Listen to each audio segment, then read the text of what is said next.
নতুন বাংলাদেশে রাজনৈতিক কারণে আমরা আর কোনো বৈষম্য দেখতে চাই না।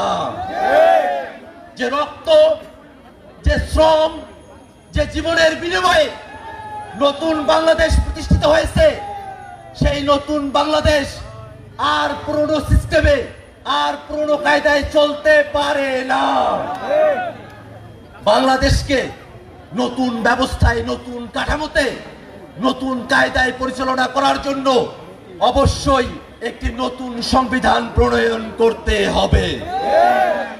জুলাইতে যেমন করে বাংলাদেশের মানুষেরা, এ চাপাইয়ের মানুষেরা রাজপথ দখল করেছিল, যদি প্রয়োজন হয় বাংলাদেশে যদি মৌলিক সংস্কারকে কেউ বাধাগ্রস্ত করার চেষ্টা করে, বাংলাদেশে জুলাই সনদ, জুলাই ঘোষণাপত্র কেউ যদি আটকিয়ে রাখতে চায়, তাদের বিরুদ্ধে এই চাপাইবাসীকে প্রতিরোধ করে তুলবে।